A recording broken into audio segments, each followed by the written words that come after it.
Hello बच्चों, good morning. कैसे हैं आप? बहुत सारी चीज़ें हमने स्टडी किया है, बहुत सारे लेक्चर्स हमने देखा है, क्लास 9, 10, 11, 12 भी देखा है।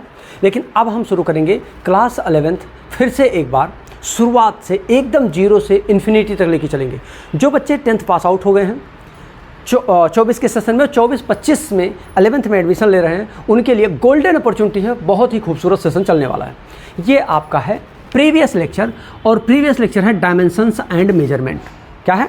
Dimensions and measurement. और ध्यान रहे, आपको बहुत ही खूबसूरत तरीके से सिंगेज की बुक पढ़ाई जाएगी। सिंगेज की बुक का फुल कंटेंट आपको यहाँ मिलेगा। अगर आप सपोज दैट मेडिकल में जाना चाह रहे हैं, मेडिकल लाइन में जाना चाह रहे हैं, यानी कि आप डॉक्टर बनना चाह रहे हैं, या सपोज दैट हो सकता है आपके मन में ख्यालात आ रहा हो इंजीनियर बनने का, तो ये दोनों सपने साकार होंगे। और साथ में अगर आप प्रिपरेशन कर रहे हैं बोर्ड का, तो बोर्ड के लेवल का तो बहुत ही खूबसूरत कंटेंट यहाँ आपको मिलेगा ही मिलेगा। ठीक है ना? तो आइए शुरू करते हैं। क्या? जल्दी बोलो, जल्दी बोलो। Dimensions and measurement. लेक्चर थोड़ा सा लंबा होता जाएगा, क्योंकि बहुत छोटा लेक्चर हम लेने वाले नहीं हैं, लेकिन बहुत प्यार से हम एक एक पॉइंट को एक्सप्लेन करने वाले हैं। हाँ, अगर आप हमारी ऑफलाइन क्लास चाहते हैं तो एक बार कॉल करके पता कर सकते हैं, या आप मुझे मेल कर सकते हैं। ऑफलाइन क्लासेस भी अवेलेबल हैं। और आपको बता दूं, ऑफलाइन क्लासेस 100% फ्री हैं।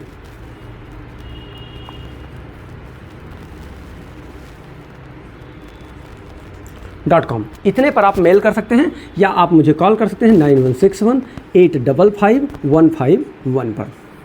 ठीक है? ये बस्ती यूपी में चल रहा है। बस्ती यूपी में फ्री क्लासेस चल रही हैं इस समय। फ्री क्लासेस हमने चालू किया है कुछ बच्चों के लिए, जैसे 9th, 10th, 11th, 12th के लिए। फिजिक्स में लेके चल रहा हूँ इस समय 100% फ्री, कोई चार्ज नहीं होगा। ठीक है ना? चलो आओ शुरू करते हैं। हमारा पहला चैप्टर है डायमेंशंस एंड मेजरमेंट। दृष्टि आपकी एकदम खुली होनी चाहिए, आपके पास पेन, नोटबुक, ये सारी चीज़ें होनी चाहिए, क्योंकि आप राघवेंद्र पांडे की क्लास ले रहे हो। और जय करियर फाउंडेशन में आपका स्वागत है। अगर आपने इससे पहले सब्सक्राइब नहीं किया है, बेल आइकन नहीं हिट किया है, लेटेस्ट अपडेट्स आपको नहीं मिलते हैं, तो आपको क्या करना चाहिए? कर देना चाहिए, जिससे आपको ये सारी चीज़ें मिलने लगी। ठीक है ना? तो कंटिन्यू करते हैं। Dimensions and measurement. पहली बात, डायमेंशन तो बाद में आएगा, मेजरमेंट भी बाद में आएगा। पहले कुछ चीज़ें होनी चाहिए। किसको मेजर करोगे आप? कौन सी ऐसी चीज़ है जिसको मेजर करने वाले हो? वो चीज़ें होनी चाहिए। और जिन चीज़ों का आप यहाँ स्टडी करोगे उसको हम बोलते हैं फिजिकल क्वांटिटी। क्या बोलेंगे? Physical quantities. यानी फिजिकल क्वांटिटीज़ यानी कि भौतिक राशियों के बारे में आप यहाँ अध्ययन करेंगे। भौतिक राशियाँ। चलिए, भौतिक राशियाँ किसे कहते हैं? फिजिक्स में स्टडी की जाने वाली, यानी विज्ञान की एक ऐसी शाखा जिसमें हम कुछ फिजिकल क्वांटिटीज़ के बारे में स्टडी करते हैं, उनके मेजरमेंट के बारे में स्टडी करते हैं, उनके डायमेंशंस के बारे में जानते हैं। उसे हम क्या कहते हैं? उसे हम कहते हैं, जल्दी बोलो, उसे हम कहते हैं क्या? जल्दी बोलो। उसे हम कहते हैं फिजिकल क्वांटिटीज़, यानी भौतिक राशियाँ।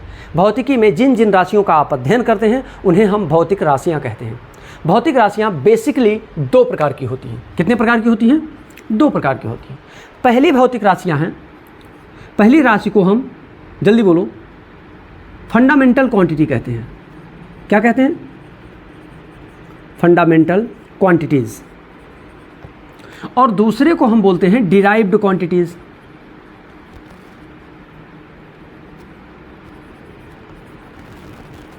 अब ये जो फंडामेंटल क्वांटिटीज़ होती हैं, ये होती हैं आपकी 7, और डिराइव्ड तो बहुत हैं। लेकिन एक चीज़ ध्यान रखना कि आप 11th और 12th पार करते करते, मतलब 12th की क्लास ओवर करते करते आप 250 प्लस फिजिकल क्वांटिटीज़ के बारे में स्टडी कर रहे होंगे।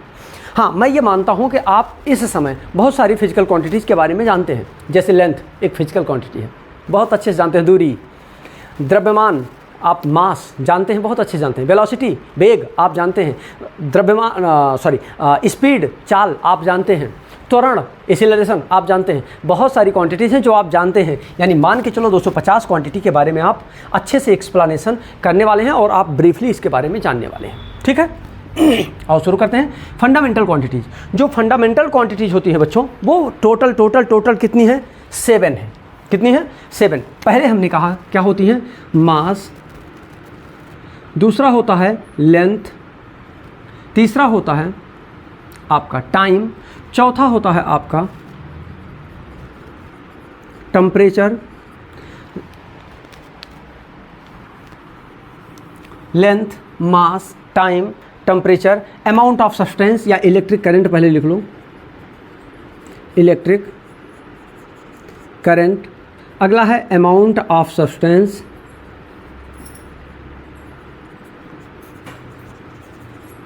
अगला है आपका ल्यूमिनस इंटेंसिटी,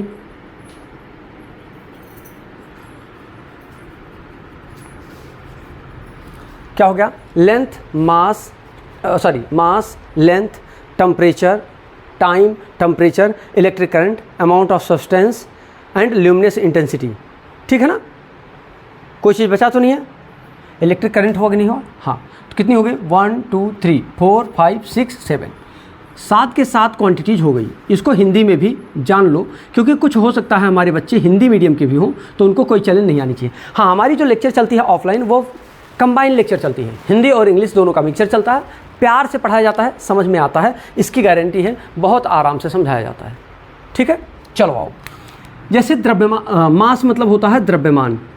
जैसे द्रव्यमान की बात की जाए तो द्रव्यमान क्या चीज़ होता है जानते हैं आप, और उसका मात्रक की बात की जाए तो क्या होता है किलोग्राम, उसका सिंबल होता है स्मॉल के स्मॉल जी। लेंथ का होता है लंबाई, क्या होता है बच्चों लंबाई, और लंबाई का मात्रक होता है मीटर और इसका सिंबल है स्मॉल एम। ऐसे ही अगर आप टाइम की बात करो तो टाइम मतलब समय, और समय का मात्रक होता है सेकेंड, स्मॉल एस। ऐसे ही टेम्परेचर मतलब ताप होता है, और ताप का मात्रक होता है केल्विन, केल्विन कैपिटल के। अगर हम इलेक्ट्रिक करंट की बात करें, विद्युत धारा, विद्युत धारा का मात्रक होता है, जल्दी बोलो, एम्पियर, कैपिटल ए सिंबल होता है। और अमाउंट ऑफ सब्सटेंस यानी पदार्थ की मात्रा का मात्रक होता है मोल, स्मॉल एम ओ एल। अगर हम बात करें ल्यूमिनस इंटेंसिटी की यानी तीव्रता की, विद्युत क्षेत्र की तीव्रता, अगर हम तीव्रता की बात करें, ल्यूमिनस इंटेंसिटी प्रकाश की तीव्रता की बात करें तो क्या होता है इसका मात्रक कैंडेला, और इसका सिंबल होता है सी डी। ये 7 जो हैं ये फंडामेंटल क्वांटिटीज़ हैं। क्या कितनी क्वांटिटीज़ हैं? 7 फंडामेंटल क्वांटिटीज़ हैं जिनके बारे में आपने देख लिया। और इसी में 2 और क्वांटिटीज़ के बारे में पढ़ेंगे आप, इसी में 2 और क्वांटिटीज़ के बारे में पढ़ेंगे। ध्यान दीजिएगा, वो 2 क्वांटिटीज़ हैं जिसे हम कहते हैं supplementary quantity, physical quantity, supplementary. जो सप्लीमेंट्री क्वांटिटीज होती हैं वो एक होता है प्लेन एंगल, और एक है प्लेन एंगल और दूसरा है आपका सॉलिड एंगल। अच्छा, प्लेन एंगल मतलब होता है समतल कोण, दूसरा होता है सॉलिड एंगल मतलब ठोस कोण। समतल कोण का होता है थीटा, क्या होता है मतलब इसका जो यूनिट होता है वो होता है रेडियन, क्या होता है small R A D, radian. और जो समकोण होता है, एक समतल कोण होता है और एक सॉलिड एंगल होता है, जो सॉलिड एंगल ठोस कोण होता है वो होता है S R, small S small R, यानी कि स्टेरेडियन। क्या होता है स्टेरेडियन। इसके बारे में हम यहाँ ब्रीफली जानेंगे। अब इन्हीं से मिलकर के बहुत सारी फिजिकल क्वांटिटीज़ आप और आगे स्टडी करने वाले हैं। बस क्या करना पड़ेगा आपको, लगातार हमें फॉलो करना पड़ेगा। हाँ, अगर आपको प्रॉपर समझ में आ रहा है तो 1 मिनट का टाइम निकालिए और कमेंट करके बता दीजिए हमको कि कैसा लग रहा है आपको, क्या चीज़ आप इसको अच्छे से समझ पा रहे हैं, क्या चीज़ें आपको स्पष्ट समझ में आई और क्या चीज़ समझ में नहीं आई। थोड़ा सा क्लियर कर दें बच्चों, एक बार कमेंट कर दें अगर आपको समझ में आया। फिर से कहता हूँ, अगर आपको अच्छा लग रहा है तो अपने फ्रेंड के साथ शेयर कर दें, उसे भी अच्छा लगेगा। अगर आपको ये लेक्चर पसंद आ रहा है तो मैं गारंटी लेता हूँ कि आपके फ्रेंड को भी ये लेक्चर पसंद आएगा। शुरू करें। ये हो गया। अब बहुत सारी, दूसरा है हमारा फिजिकल क्वांटिटीज, कौन सी है? Derived quantity. डिराइव्ड क्वांटिटी कौन कौन सी होती हैं?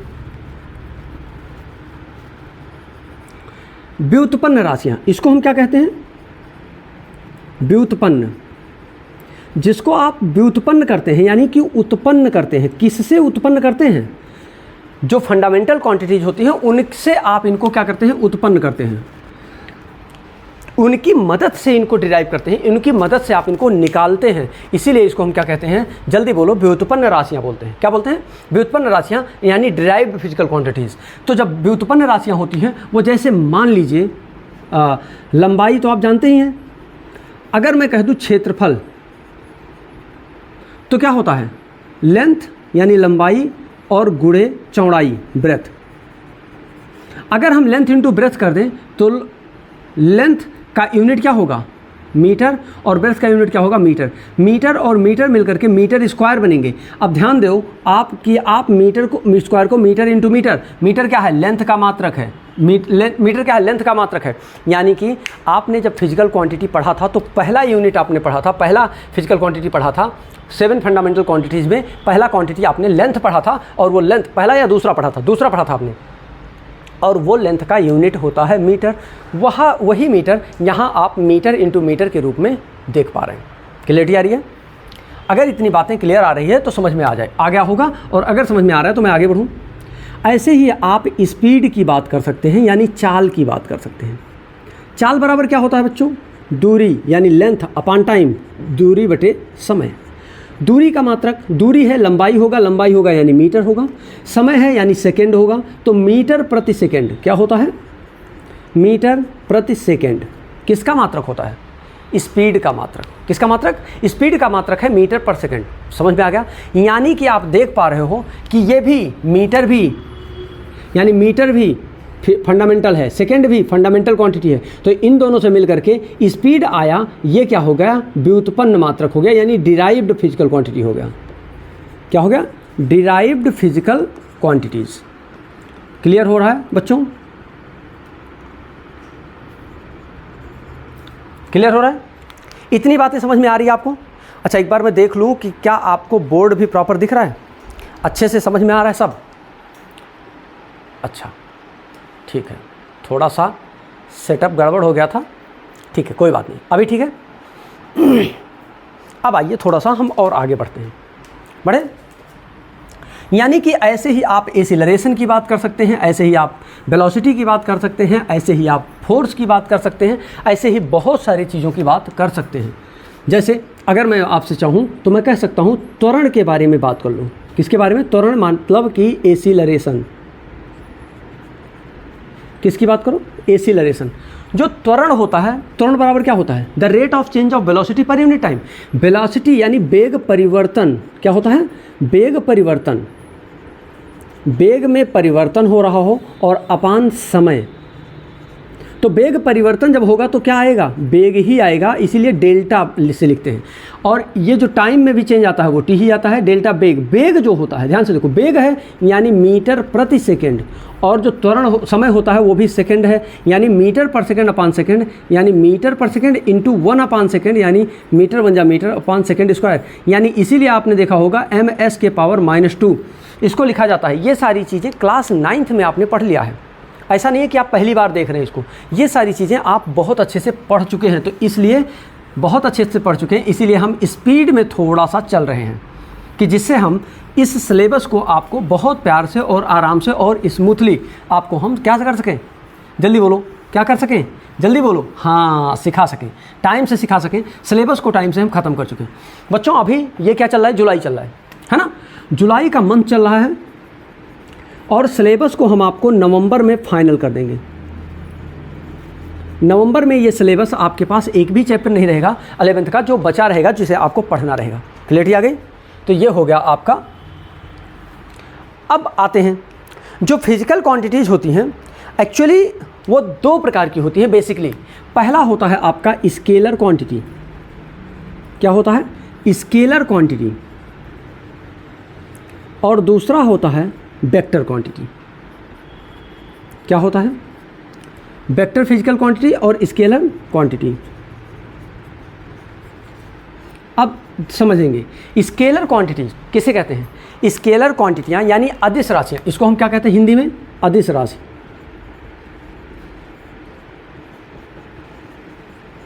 और इसे हम क्या कहते हैं? सदिश राशि। क्या कहते हैं? इसको हम कहते हैं अदिश राशि, और इसे हम क्या कहते हैं? सदिश राशि। अदिश राशियाँ वे होती हैं जिनमें सिर्फ और सिर्फ परिमाण होता है। क्या होता है? मैग्नीट्यूड होता है बच्चों। क्या होता है? जिनमें सिर्फ और सिर्फ मैग्नीट्यूड होता है। Those physical quantities which have only magnitude, जिसके पास सिर्फ और सिर्फ मैग्नीट्यूड, यानी कि हिंदी में परिमाण बोलते हैं, जिसके पास सिर्फ परिमाण होता है। और जब परिमाण की बात की जाए बच्चों तो तुरंत समझ लेना ये कोई संख्या की बात की जा रही है, किसी नंबर की बात की जा रही है। किसकी बात की जा रही है? किसी नंबर की बात की जा रही है। तो वहाँ उसे हम कहते हैं क्या? जल्दी बोलो, उसे हम क्या कहते हैं? जल्दी बोलो, उसे हम कहते हैं, जल्दी बोलो, स्केलर क्वांटिटीज़। क्या कहते हैं? Scalar quantities. जैसे मैं मान लेता हूँ लेंथ, लंबाई, द्रव्यमान, लेंथ मास, चलो समय, अगर मैं बात करूँ ताप, टेम्परेचर, तो लेंथ, मास, टाइम, टेम्परेचर, ETC, ये सारी चीज़ें जो हैं वो क्या हैं? एक्चुअल में ये सारी की सारी अदिश राशियाँ हैं। क्या हैं? अदिश राशियाँ, यानी आप कह सकते हैं स्केलर क्वांटिटीज़ हैं। वेक्टर क्वांटिटीज़ में ध्यान रहे सिर्फ मैग्नीट्यूड नहीं होता, मैग्नीट्यूड तो होता ही है। क्या होता है? मैग्नीट्यूड होता है। और दूसरी क्वांटिटी मैग्नीट्यूड के साथ साथ डायरेक्शन भी होता है। क्या होता है? Magnitude as well as direction. Magnitude मतलब कोई चीज़ संख्या में दिया होगा, नंबर, संख्या, परिमाण भी दिया होगा, और साथ में दिशा भी पता होगा कि आपको जाना किधर है। एक एग्जाम्पल लेके समझाता हूँ, बहुत प्यार से आपको समझ में आ जाएगा। अगर मैं आपसे पूछूं, आपको एक मैं 5 रुपये का कॉइन दे दूं, क्या दे दूं? आपको मैं एक 5 रुपये का कॉइन दे दूं। अब ये जो 5 रुपये का कॉइन है, मैंने बोला इसको थ्रो कर दीजिए, फेंक दीजिए। क्या बोला मैंने? इसको आप इसे फेंक दीजिए। फेंकने के लिए बोला, पर ये नहीं बोला मैंने कि उत्तर, दक्षिण, ऊपर, नीचे किधर फेंको। जब हमने कुछ नहीं कहा तब तो ये क्या थी? ये एक स्केलर क्वांटिटी है। तब तक ये क्या है? एक अदिश राशि है। लेकिन इस 5 रुपये के कॉइन को आपको देने के बाद मैंने बोला कि इसको ईस्ट में फेंको। क्या बोल दिया हमने? कि इसको पूरब दिशा में फेंको। अगर यहाँ दिशा भी निश्चित कर दिया हमने, इसका मतलब तुरंत ये क्या होगा? मैग्नीट्यूड तो 5 है ही है, नंबर तो 5 है ही है, उसके साथ दिशा का भी निर्धारण हो गया, पूरब, पश्चिम, उत्तर, दक्षिण या ऊपर, नीचे। तो उसीलिए इसको हम क्या कहते हैं? एक वेक्टर क्वांटिटी। क्या कहते हैं इसे? एक हम वेक्टर क्वांटिटीज़ कहते हैं। जल्दी बोलो, इसे हम क्या कहते हैं? वेक्टर क्वांटिटीज़ कहते हैं। यानी स्केलर क्वांटिटीज़ और वेक्टर क्वांटिटीज़, 2 प्रकार की फिजिकल क्वांटिटीज़ हम यहाँ स्टडी करेंगे। पहली क्वांटिटी है आपकी स्केलर क्वांटिटी और दूसरी क्वांटिटी है आपकी वेक्टर क्वांटिटी। क्लियरिटी आ रही है? तो स्केलर क्वांटिटी उसे कहते हैं जिसके पास सिर्फ और सिर्फ मैग्नीट्यूड होते हैं। वेक्टर क्वांटिटी उसे कहते हैं जिसके पास मैग्नीट्यूड के साथ साथ डायरेक्शंस भी होते हैं। मतलब magnitude as well as direction, परिमाण के साथ साथ दिशा भी जहाँ दी होती है, उसे हम क्या कहते हैं?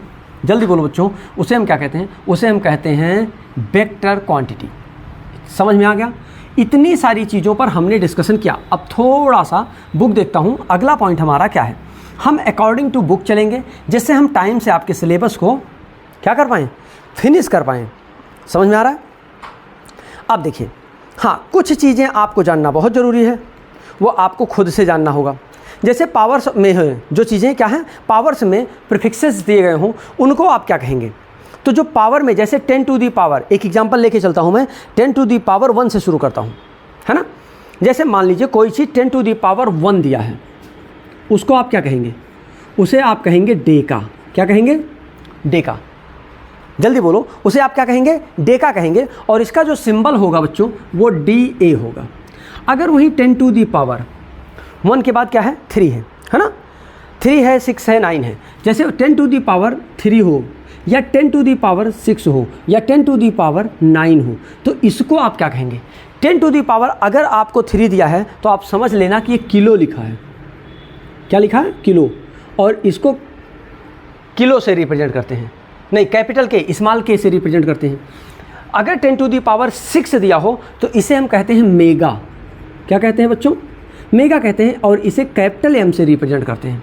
अगर 10 टू दी पावर 9 दिया है तो इसे हम कहते हैं, जल्दी बोलो, जल्दी बोलो, 10 टू दी पावर 9 को हम गीगा कहते हैं।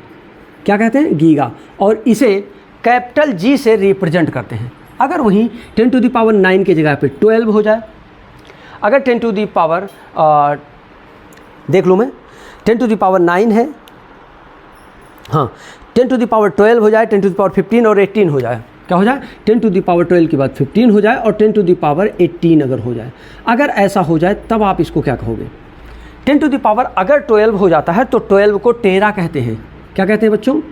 टेरा। TERA, क्या कहते हैं, टेरा, और इसका जो सिंबल है वो कैपिटल T है। कुछ गलत ना हो इसलिए मैं क्लियर करके ही बता रहा हूँ। और 10 टू द पावर, अरे 12 है, ये 12 है, इसको कहेंगे टेरा। अगर 10 टू द पावर 15 है तो इसे क्या कहेंगे, इसे हम कहेंगे पेटा, क्या कहेंगे, PETA, और इसका सिंबल है कैपिटल P। अगर हम 10 टू द पावर 8 है तो इसे हम कहते हैं एक्सा, क्या कहते हैं, एक्सा, और इसका सिंबल है कैपिटल E।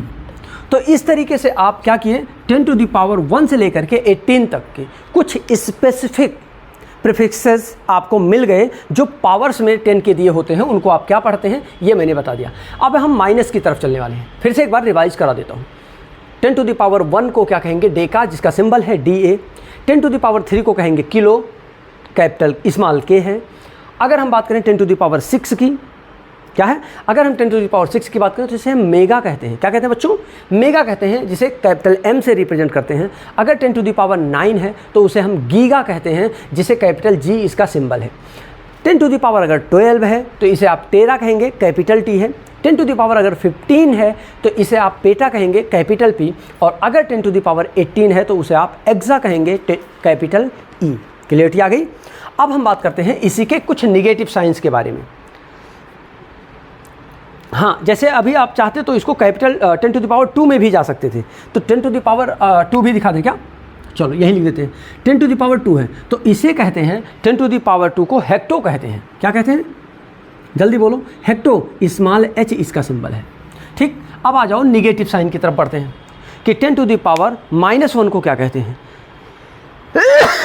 सॉरी बच्चों, सॉरी, जैसे 10 टू द पावर -1 है तो उसको क्या कहेंगे, 10 टू द पावर -3 है या 2, चलो ले लें, 10 टू द पावर -2 है, 10 टू द पावर -3 है, 10 टू द पावर -6 है, 10 टू द पावर -9 है। अगर बीच में कोई और आया तो लिखेंगे 10 टू द पावर -12 है, 10 टू द पावर -15 है, 10 टू द पावर -18 है। तो इसको आप क्या कहेंगे, इसके बारे में थोड़ा सा हम देख लेते हैं। ये बेसिक प्रीफिक्सेस हैं जो आपके माइंड में हमेशा बने रहने चाहिए। तो जो 10 टू दी पावर -1 होते हैं बच्चों, उनको देसी बोलते हैं, क्या बोलते हैं, देसी नहीं भाई, देसी, क्या बोलते हैं, कुछ लोग तो देसी समझ गए होंगे और देसी के साथ साथ भी कुछ लोग समझ गए होंगे, पकड़ ले गए होंगे, लेकिन ऐसा कुछ बात नहीं कर रहा हूँ मैं किसकी बात कर रहा हूँ, सिर्फ देसी की बात नहीं कर रहा, देसी की बात कर रहा हूँ। तो DECI स्मॉल d इसका सिंबल है। अगर 10 टू दी पावर 2 है तो सेंटी होता है, क्या होता है, सेंटी स्मॉल c होता है। ठीक है, अगर हम बात करें 10 टू दी पावर -3 की तो उसे मिली कहते हैं। 10 टू दी पावर -3 को क्या कहते हैं, मिली कहते हैं। और मिली का जो सिंबल होता है वो पूरा लिख दिया जाता है, सॉरी स्मॉल m लिखा जाता है, क्या लिखा जाता है, स्मॉल m। अगर हम 10 टू दी पावर -6 की बात करें, किसकी, 10 टू दी पावर -6 की बात करें तो उसे हम बोलते हैं माइक्रो, क्या बोलते हैं बच्चों, माइक्रो, जल्दी बोलो, क्या बोलते हैं बच्चों, माइक्रो। और जिसका सिंबल होता है म्यू, इसको क्या बोलते हैं, म्यू, जल्दी बोलो, इसको क्या बोलते हैं, म्यू। 10 टू द पावर -9 को हम नैनो बोलते हैं, क्या बोलते हैं, नैनो, इसका सिंबल होता है small n। 10 to the power -12 है तो उसे हम पिको बोलते हैं, जल्दी बोलो, क्या बोलते हैं, पिको, इसीलिए इसका सिंबल स्मॉल p है। अगर हम 15 की बात करें तो 10 टू द पावर -15 को हम क्या बोलते हैं, जल्दी बोलो, फेम्टो बोलते हैं, क्या बोलते हैं, फेम्टो। और फेम्टो है तो स्मॉल f होगा, है ना। और जब 18 की बारी आती है तो ऑटो बोलते हैं, ATTO, और जिसका सिंबल होता है स्मॉल a। इस तरीके से आपको मैंने कुछ बेसिक प्रीफिक्सेस सिखा दिए जिनका हम यूज करेंगे। क्यों, क्योंकि बड़े छोटे छोटे यूनिट में लिखना आसान होता है, और जब आप थोड़ा सा न्यूमेरिकल की तरफ बढ़ेंगे तो न्यूमेरिकल में भी आपको इसकी यूज करने पड़ेंगे, नहीं तो आंसर पता लगेगा कि 10 टू दी पावर -34 आ गया, अब आप उसको डिवाइड कर रहे हैं, तो डिवाइड करके नहीं, हम प्रीफिक्सेस में उसको ले जा करके लिख देंगे, क्या लिख देंगे, प्रीफिक्सेस में लिख देंगे, मतलब 10 टू दी पावर के 10 के पावर्स में उसको ले जाकर लिख देंगे, आसान हो जाएगा कैलकुलेशन, क्योंकि फिजिक्स से लंबे लंबे कैलकुलेशन है। अब पता लगेगा जुग सहस्त्र योजन पर भानु लीले उताही मधुर फल जानू, अब पता चलेगा क्या, भानु यानी सूर्य का दूरी पृथ्वी से ज्ञात करना है। अब कैसे पता चलेगा, तो जुग सहस्र जो जन पर भानु, लीले उता ही मधुर फल जानू। मधुर फल जान करके बजरंगबली ने क्या कर दिया था, भक्षण कर लिया था, है ना। तो वो सारी चीज़ें भूल जाते हैं। बजरंगबली ने जो किया था वो क्या था, हम क्या करने जा रहे हैं, हम अपने सिलेबस का भक्षण करने जा रहे हैं। क्या करने जा रहे हैं, हम अपनी पूरी तैयारी कर चुके हैं अपने सिलेबस का भक्षण करने के लिए। समझ में, जल्दी बोलो, समझ में, बहुत बढ़िया आ गया है। अब हम थोड़ा सा और आगे बढ़ते हैं, बढ़े, बोलो। हाँ, एक छोटा सा और कैलकुलेशन बता दूं। जैसे कभी कभी क्या होगा ना, आपको यहाँ फिजिक्स है, क्लास 9th में आपने सीखा है, कुछ नई चीज़ हम सिखाने वाले नहीं हैं। जैसे मान लो कभी कभी कोई वैल्यू दिया होगा किलोमीटर में, किलोमीटर प्रति घंटे में दिया होगा। अगर किलोमीटर प्रति घंटे में दिया है तो उसको मीटर पर सेकंड में कन्वर्ट करना पड़ सकता है, ऐसा सिचुएशन आ सकता है। जैसे मान लो यहाँ दिया हो कि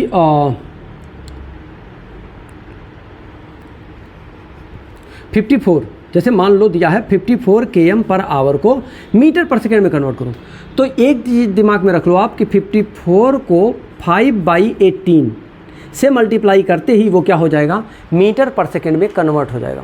क्या बोला मैंने कि कोई भी क्वांटिटी है अगर किलोमीटर पर आवर में दिया है और मीटर पर सेकंड में जाना चाह रहा है तो उसको 5/18 से मल्टीप्लाई कर देना। तो 18 1 जा, 18 3 जा, और 5 × 3 × 5 हो गया, यानी 5 3 जा 15 मीटर पर सेकेंड ये हो जाएगा। पर ये याद किया जाए 5/18 मत करो याद, मैं समझा देता हूँ। किलोमीटर को पहले मीटर में बदलो, तो किलोमीटर को मीटर में बदलने के लिए 1000 मीटर लिखना पड़ेगा। आवर को सेकंड में बदलो, तो सेकंड में जाने से पहले ये आवर क्या करेगा, मिनट में जाएगा, तो 60 से मल्टीप्लाई कर दो, और फिर 60 से मल्टीप्लाई करोगे ये सेकंड में आ जाएगा।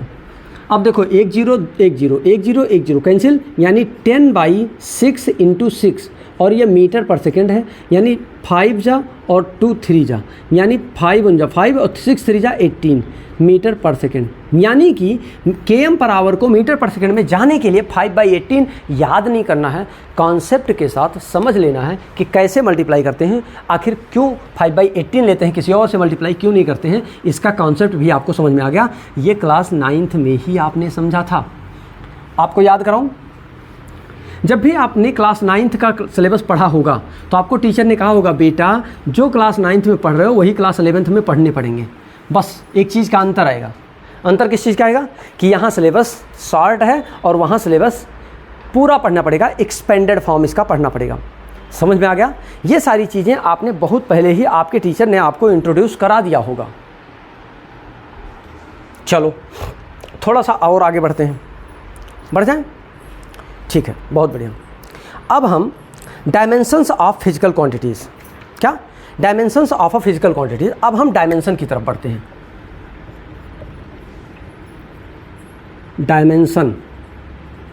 Dimensions of physical quantities.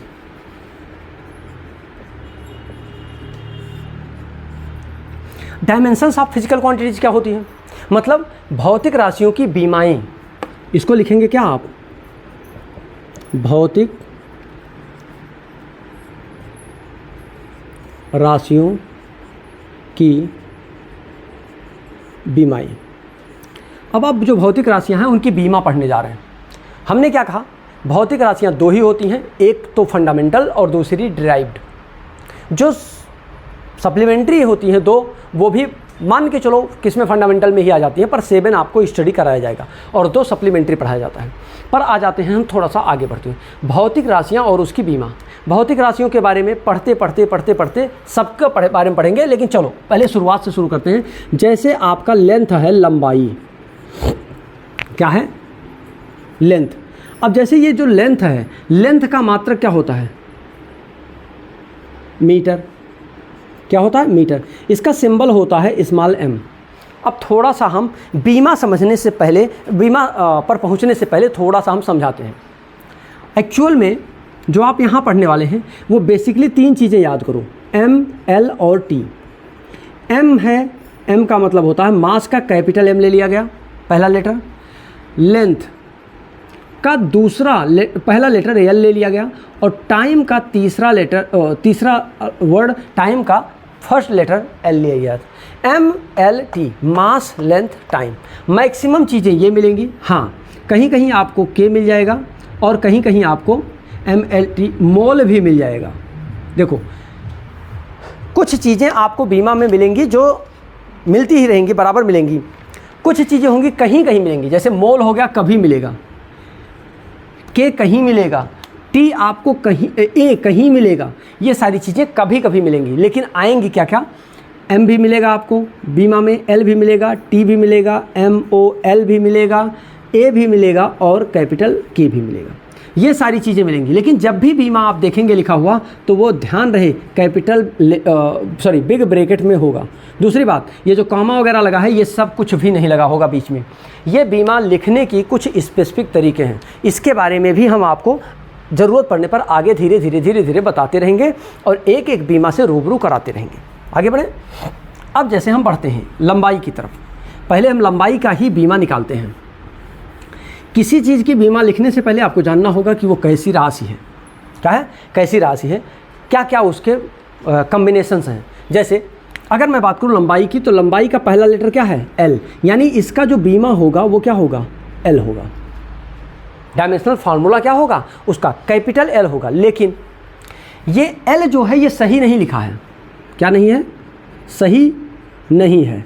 थोड़ी देर के लिए एक्चुअल में एम, अभी समझाया था, एम एल और ये टी, ये तीनों एक साथ पाए जाएंगे। कभी ऐसा नहीं हो सकता कि सिर्फ एम लिखा हो, सिर्फ एल लिखा हो, सिर्फ टी लिखा हो। इनका तीनों का होना ज़रूरी है। अब ये मत कह देना स्पेसिफिक चीज़ें कुछ, देखो बच्चे पकड़ के इसको गाना शुरू कर देंगे। बहुत सारी किताबें हैं जिनमें सिर्फ एम लिखा होगा, सिर्फ एल लिखा होगा, सिर्फ टी लिखा होगा। लेकिन लिखने का जो तरीका है वो आपको बता रहा हूँ कि एम एल टी तीनों एक साथ लिखा जाएगा। मोल अलग हो सकता है, के अलग हो सकता है, टी अलग हो सकता है, ए अलग हो सकता है, सब कुछ हो सकता है। लेकिन एम एल टी तीनों आपस में हमेशा हमेशा हमेशा हमेशा क्या होंगे? एक ही साथ पाए जाएंगे, एक साथ पाए जाएंगे, बराबर रहेंगे। ठीक है, चलो आओ शुरू करते हैं। यानी कि ये एल सही नहीं है, तब क्या सही होगा? इसके साथ एम भी होना चाहिए, इसके साथ एल तो है ही है, टी भी होना चाहिए, बिग ब्रैकेट लगेगा। अब एम तो है नहीं तो एम जीरो कर दो, एल है, टी नहीं है तो टी जीरो कर दो। किसी के भी पावर 100 लिखा हो और टू दी पावर 0 लगा दो, इसकी वैल्यू 1 हो जाती है। अगर एल में 1 से मल्टीप्लाई करें तो कोई चेंज आएगा नहीं, इसीलिए एम के पावर 0 और टी के पावर 0 हम लगा देते हैं और ये है आपका परफेक्ट बीमा।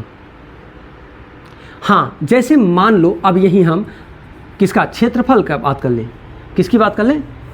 क्षेत्रफल की बात कर लें। जब क्षेत्रफल की बात करोगे इसका मतलब एरिया की बात कर रहे हो। किसकी बात कर रहे हो? एरिया। एरिया का मतलब क्या होता है? लेंथ इंटू ब्रेथ, लंबाई गुणे चौड़ाई, लेंथ इंटू ब्रेथ। अब लंबाई इंटू चौड़ाई, लंबाई गुणे चौड़ाई।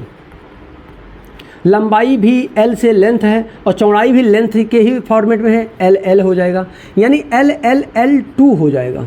इसको एल स्क्वायर नहीं पढ़ेंगे, सिर्फ L2 पढ़ेंगे। लेकिन ये भी गलत लिखा है, यहाँ भी M होना चाहिए, L2 तो है ही है, T भी होना चाहिए। इसका मतलब M 0 हो जाएगा, T 0 हो जाएगा।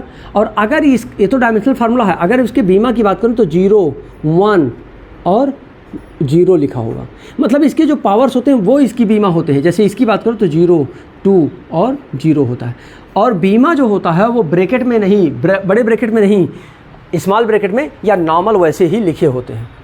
ठीक है, ठीक है, क्लियरिटी आ रही है? इस तरीके से आप इसको लिख सकते हैं।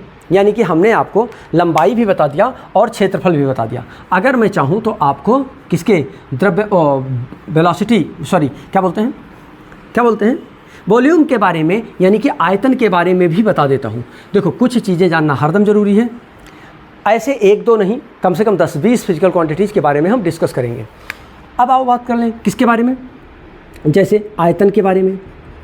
अगर हम आयतन की बात करें तो length into breadth into height होता है। तो लंबाई, लेंथ भी यल है, ब्रेथ भी यल होगा और हाइट भी ऊंचाई मतलब लंबाई मतलब एल होगा। यानी ये हो जाएगा L3। फिर से ये बीमा गलत है, इसलिए क्या लिखोगे? M0, L3, T0, ये होगा इसका बीमा। ऐसे ही आयतन हो गया। ऐसे ही मैं कोई और ले लूँ, त्वरण ले लूँ या वेग ले लूँ, वेलोसिटी। चलो वेलोसिटी की बात कर लें। वेलोसिटी इक्वल टू क्या होता है? डिस्प्लेसमेंट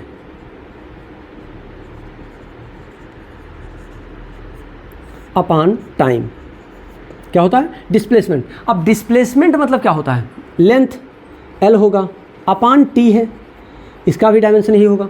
लेकिन ये ऊपर नीचे कभी भी डायमेंशन लिखे नहीं जाते, ये हमेशा ऊपर लिखे जाते हैं। एल टी के पावर -1, जो भी पावर रहता है वो ऊपर चला जाता है, इसीलिए टी के पावर -1 यानी कि एल टी के पावर -1। अब यहाँ ये भी गलत है, क्यों? क्योंकि आपने कहा था सर एम भी होना चाहिए, एल भी होना चाहिए, टी भी, तो एल और टी तो था, एम नहीं था, तो इसलिए एम 0 हो जाएगा। लेकिन इसका अगर डायमेंशन लिखेंगे तो 0, 1 और -1 आएगा। इसका अगर डायमेंशन लिखेंगे तो 0, 3 और 0 आएगा। क्या मेरी बात समझ में आ रही है? यानी वेलोसिटी यानी बेग, वेलोसिटी यानी बेग, मैंने बेग की भी बात कर ली। डिस्प्लेसमेंट मतलब होता है बच्चों विस्थापन। क्या होता है? विस्थापन। और टाइम का मतलब होता है समय। तो विस्थापन बटे समय यानी क्या हो जाता है? बेग हो जाता है। क्या हो जाता है? विस्थापन बटे समय यानी कि बेग हो जाता है। क्लियरिटी आ गई? ऐसे ही चलो हम कुछ और निकाल लेते हैं, स्पीड भी निकाल दें। स्पीड का भी यही आएगा, है ना? स्पीड का भी बीमा यही आएगा। तो कुछ चीज़ों की बीमा याद कर लेना, जैसे बेग हो गया, इसकी बीमा याद कर लो। क्या करो? अभी हम फोर्स निकालेंगे और कहेंगे कि इसकी बीमा याद कर लो। तो कुछ चीज़ों की बीमा आपको हमेशा के लिए याद कर लेना है, ठीक है? आओ देखते हैं। पहले हम बात किसकी कर लें? बेग, चाल की बात कर लें। चाल बराबर क्या होता है हिंदी में? दूरी बटे समय। यानी कि स्पीड इक्वल टू क्या होता है? Distance upon time. डिस्टेंस है, लेंथ होगा, लेंथ एल हो जाएगा, टाइम टी हो जाएगा। अब ये फिर गलत है, यानी एल टी के पावर -1 हो जाएगा। एम नहीं है, बिना एम के चलेगा नहीं, एम एल टी के पावर -1 लिखा जाएगा। क्लियरिटी आ गई? अगर मैं ऐसे चाहूँ तो मैं त्वरण की बात कर सकता हूँ। किसकी बात कर सकता हूँ? त्वरण यानी एसिलरेशन की। आपको पता है त्वरण बराबर होता है वेग परिवर्तन। क्या होता है? वेग परिवर्तन और बटे समय। अच्छा, वेग परिवर्तन बटे समय। वेग में परिवर्तन आएगा तो भी क्या आएगा? वेग ही आएगा ना, और अपान समय आएगा। अच्छा, वेग का क्या मात्रक होता है? वेग का मात्रक होता है मीटर पर सेकेंड अपान टाइम। समय का मात्रक क्या होता है? सेकेंड। मात्रक लिख लिया तो मात्रक से बीमा इसकी लिख सकते हैं, ठीक है ना? मात्रक अगर लिख लिया है तो इसकी बीमा लिख सकते हैं। क्लियरिटी आ गई? इसका मतलब हमें वेग का मात्रक भी, देखो, या तो आप फार्मूला याद कर लो या तो मात्रक याद कर लो। तो अगर मात्रक आपको निकालना आ जाए, रटने से बेहतर है निकालना सीख लो। तो जब निकालना आपने सीख लिया है, यानी वेग का मात्रक मीटर पर सेकेंड। अच्छा, मीटर मतलब किसका यूनिट है? लेंथ का, तो एल हो जाएगा अपान, देखो इधर अपान, सेकेंड है, सेकेंड मतलब टाइम है, L/T, और अपान फिर से सेकेंड है यानी T, यानी ये हो जाएगा, देखो ये हो जाएगा L/T × 1/T।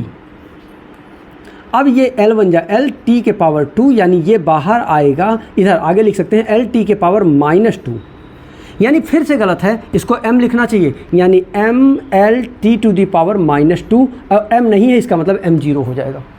समझ में आ गया? अब दूसरी बात इसका देखो, अगर आपको त्वरण का मात्रक याद होता तो आप क्या कहते?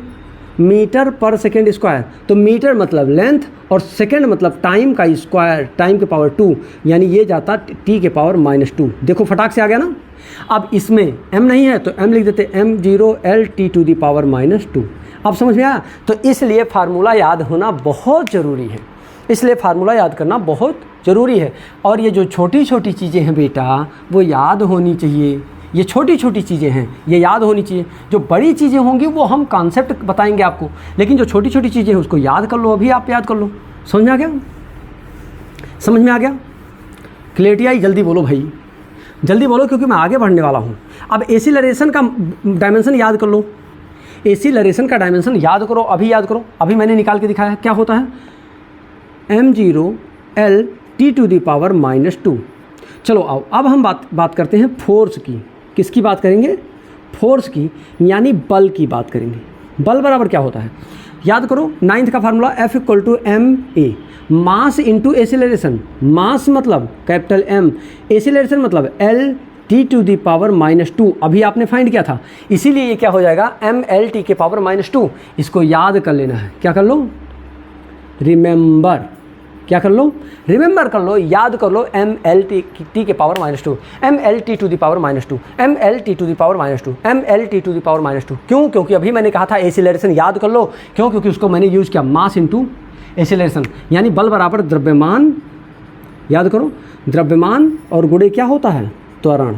तो द्रव्यमान का भी फार्मूला हमने लिखा और त्वरण का भी फार्मूला लिखा, उठा करके दोनों रख दिया, फटाक से हमें क्या मिल गया, आंसर। क्लियरिटी आ गई। अब कुछ चीज़ें चलो अच्छा और भी हम निकाल के 2-4 फिजिकल क्वांटिटीज़ और भी हम सिखा देते हैं, क्योंकि जब तक आपको तैयार नहीं होगा तब तक आप इसका असली सुख नहीं ले पाएंगे। इस चैप्टर का असली सुख तभी आप ले पाएंगे जब आपके कॉन्सेप्ट खूब ज़बरदस्त तरीके से क्या होंगे, प्रिपेयर्ड होंगे, माइंड में आपके बने होंगे। चलो मोमेंटम, किसकी बात कर लेते हैं, मोमेंटम। मोमेंटम मतलब क्या होता है, संवेग। क्या होता है, संवेग। मतलब हम क्या करने जा रहे हैं, संवेग की बीमा। अच्छा याद करो, P इक्वल टू क्या होता है, linear momentum, P equal to mv, mass into velocity. क्या होता है, मास इंटू वेलोसिटी। तो मास मतलब द्रव्यमान, द्रव्यमान मतलब कैपिटल M। लिख दूं, पहले लिख दूं, चलो, द्रव्यमान, द्रव्यमान और गुणे वेग। तो द्रव्यमान मतलब m और वेग मतलब अभी आपने निकाला था L(T⁻⁻1). याद करो। और जब आपने ऐसा लिख दिया तो इसको एक ब्रैकेट में करो, mL(T⁻⁻1), mL(T⁻⁻1), mL(T⁻⁻1), mL(T⁻⁻1). समझ में आया। चलो अच्छा, एक और फिजिकल क्वांटिटी के बारे में बताओ, चलो जल्दी, वर्क के बारे में बताओ।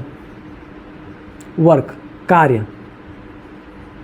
W इक्वल टू क्या होता है, Fs, मतलब कार्य बराबर बल गुणे विस्थापन। याद करो, बल गुणे विस्थापन। Work equal to force into displacement.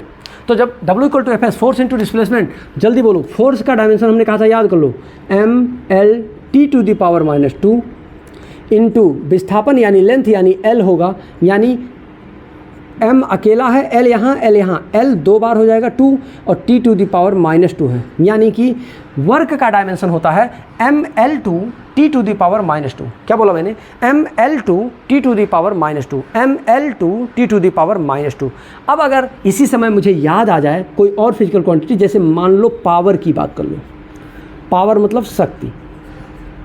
अगर मैं कह दूँ पावर की बात करो, P इक्वल टू, जल्दी बोलो, P इक्वल टू क्या होता है, W/T। क्या होता है, P equal to W/T, work upon time. शक्ति बराबर कार्य बटे समय। याद करो, कार्य बटे समय। तो अगर कार्य बटे समय तो कार्य इक्वल टू क्या होगा, अब कार्य का मात्रक अभी आपने बीमा आपने निकाला जस्ट, अब मैं नहीं निकालूंगा, mL(T⁻⁻2) और अपान टाइम है यानी T। अब ध्यान से देखो, ये T ऊपर जाएगा तो -1 हो जाएगा, यानी mL(T⁻⁻3). क्या हो जाएगा भाई, T⁻⁻2 था, ये T भी ऊपर जाएगा, -1 हो जाएगा, तो -1 और -2 -3 हो जाएगा। क्या हो जाएगा, T⁻⁻3। इस तरीके से आप बहुत सारी फिजिकल क्वांटिटीज़ का आप डायमेंशन फाइंड कर सकते हैं।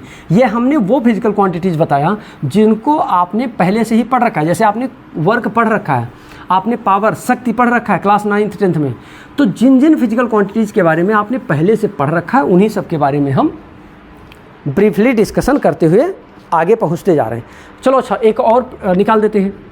जैसे मैं बात कर लूँ कि प्रेशर का निकालूँ, प्रेशर मतलब दाब। अगर P बात करूँ प्रेशर की, P इक्वल टू क्या होता है, जल्दी बोलो, फोर्स अपॉन एरिया।